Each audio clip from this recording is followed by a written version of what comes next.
Hey everyone, today we're going to walk through the step-by-step technique for placing a pigtail catheter into the urinary bladder using ultrasound guidance.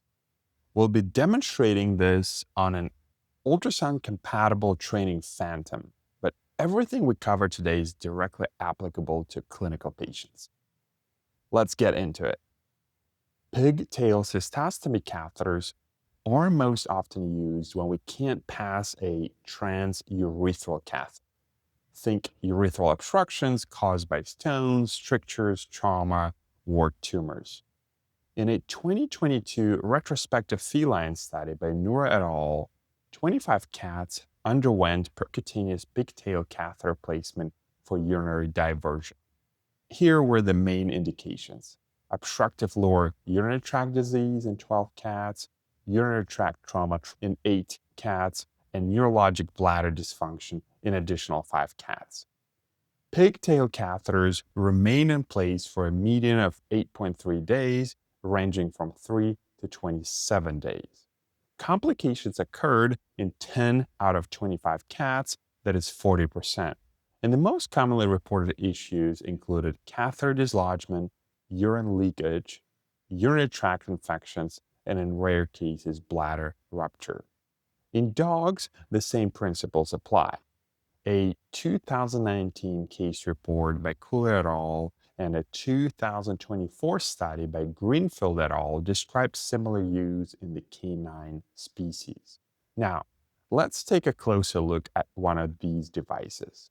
This is the 8th-range 30-centimeter pigtail catheter by Infinity Medical, designed specifically for veterinary use. A quick disclaimer: I have no affiliation with this company and receive no compensation for discussing this product. It comes as a single sterile set, including a sharp stylet needle, a hollow trocar cannula, a straightener, and the flexible pigtail catheter. The distal tip is pre-curled into a pigtail shape, which locks into position when you pull on the built-in safety string. That lock-in loop keeps the catheter secured inside the bladder and prevents it from backing out. At the hub, there's a standard lure lock connector for attaching to a urine collection system and a groove to secure the lock-in string. All right, let's quickly talk about how to position and prep your patient before placing the pigtail catheter. The patient should be sedated or under general anesthesia and placed in lateral or dorsal recumbency. You will need to clip and sterilely prep the caudal abdomen and drape in an aseptic fashion. Some veterinary publications describe fluoroscopy guided placement, while others outline ultrasound guided techniques. Although the fluoroscopy guided placement is not the main focus of this video, I'll quickly walk you through the general steps described in the literature. In these cases, the bladder is first isolated, typically by palpation or ultrasound, and intravenous catheter is then used to perform cystocentesis, and contrast is injected to outline the bladder. Next, a guide wire is passed into the bladder and out through the urethra. The pigtail catheter is then threaded over the guide wire into the position. The lock-in loop is deployed and the catheter is secured to the body wall using a purse string and finger trap suture. Final placement is confirmed using fluoroscopy. If fluoroscopy isn't available, ultrasound alone might work as well, and that's what we'll demonstrate today.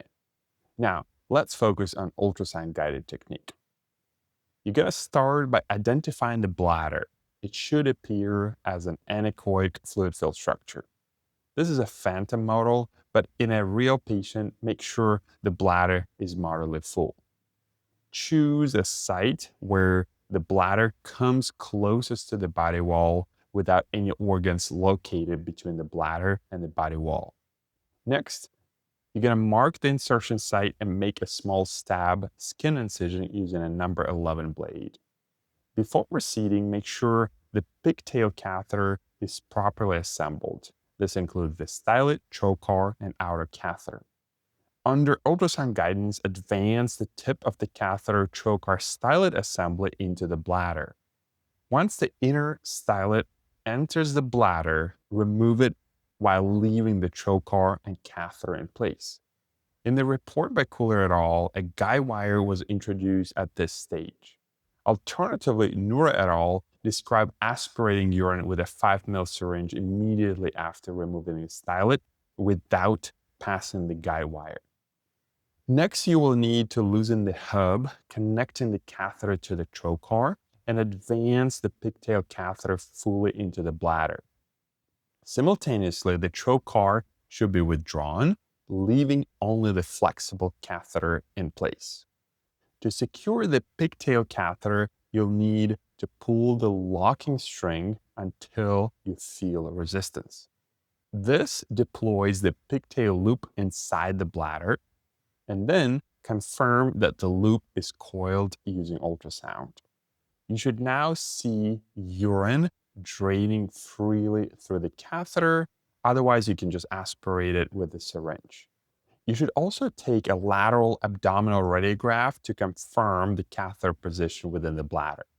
It is essential that all fenestrations or side holes are fully within the bladder to avoid urine leakage into the abdomen. To secure the catheter externally, place a Chinese finger trap suture around the tube. You should also connect the lure lock to a closed urine collection system and apply a sterile dressing at the exit site. When it's time to remove the catheter several days later, first you will need to unlock the loop by releasing the locking string at the hub. Then remove all skin sutures, and only after that should you gently and steadily withdraw the catheter. Never pull on a catheter while the loop is still locked, because that can damage the bladder. Finally, I strongly recommend practicing this procedure on ultrasound training models or cadavers before attempting it in clinical patients. And thanks for watching, and stay tuned for more critical care tutorials here at Veterinary. Bye-bye.